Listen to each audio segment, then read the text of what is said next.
அனைவருக்கும் காலை வணக்கம். 1960ஸ், 70ஸ், 80ஸ் வரைக்குங்க வெஸ்டர்ன் கண்ட்ரீஸில வந்து இந்தியாவோட இமேஜ் வந்து ரொம்ப மோசமா தான் இருந்தது. அவங்க நம்மள எப்படி கூப்பிடுவாங்கன்னா, லேண்ட் ஆஃப் ஸ்னேக் சார்மர்ஸ் அப்படின்னு சொல்லுவாங்க. அதாவது பாம்பாட்டிகளுடைய பூமி உங்க நாடு அப்படிங்கிற மாரி ஒரு இமேஜ் ஒண்ணு இருந்தது. அப்புறம் பார்த்தீங்கன்னா, 90கள்ல இருந்து நம்ம இந்திய இளைஞர்கள் எல்லாம் ஐடி துறையில வந்து வெளிநாடு போய் அங்க கம்பெனிகளிலெல்லாம் சிறப்பாக பணியாற்றி இன்னைக்கு பார்த்தீங்கன்னா, கூகுள், மைக்ரோசாஃப்ட் இந்த 2 மிகப்பெரிய ஜெயண்ட்ஸ் அதை நிர்வகிக்கக்கூடிய இடத்துல கூட நம்ம இந்தியர்கள் வந்துட்டாங்க. ஸோ இப்போ வந்து நம்மளோட image all over the world பார்த்தீங்கன்னா, இந்தியா வந்து ஒரு ஐடி பவர் ஹவுஸ். அதாவது ஐடி துறையில ஒரு முன்னணி நாடு அப்படின்னு ஒரு இமேஜ். அந்த பழைய இமேஜ்லாம் போயிடுச்சு. லேண்ட் ஆஃப் ஸ்னேக் சார்மர்ஸ்ங்கிறதெல்லாம் போயிடுச்சுங்க. ஸோ, நம்ம இந்த ஒரு காலங்காலமா நம்ம இந்தியா மேல இருந்த ஒரு இமேஜ வந்து ஒரு 20, 30 ஆண்டுகள்ல வந்து இந்திய இளைஞர்கள் வந்து அப்படியே மாத்தி அமைச்சிருக்காங்க. ஸோ, எனக்கு ஒரு சிந்தனைங்க.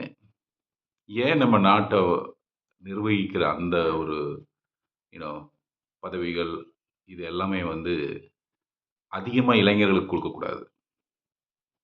நீங்க உடனே கேட்கலாம். இளைஞர்களுக்கு வந்து நிர்வாக திறமை இருக்காது, அப்படி இருக்காது, இப்படி இருக்காதுன்ட்டு.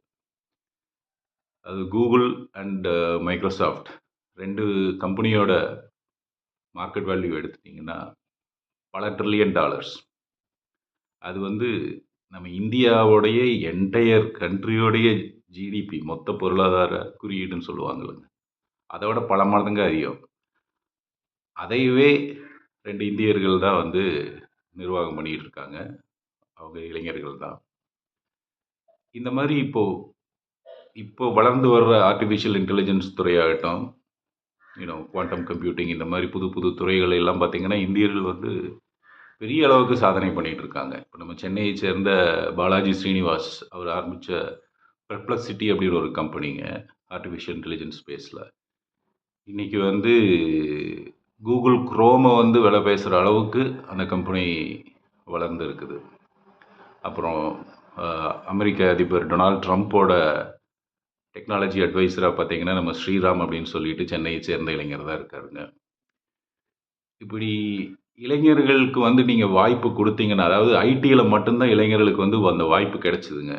ஸோ இளைஞர்கள், இளம்பெண்கள் ஐடி துறையில போயி இந்தியாவையே வந்து இப்போ வந்து ஒரு ஒரு நல்ல இடத்துக்கு கொண்டு போயிருக்காங்க. ஸோ நான் என்ன நினைக்கிறேன்னா, 50% எல்லா அரசாங்க பதவிகள், அதாவது ஊராட்சியிலேருந்து ஆரம்பிச்சு, ஊராட்சி, நகராட்சி, பேரூராட்சி, மாநகராட்சி, யூ நோ சட்டமன்றம், பாராளுமன்றம் எல்லாத்துலயுமே 50% இடங்கள வந்து நீங்க இளைஞர்களுக்கு ஒதுக்குங்க.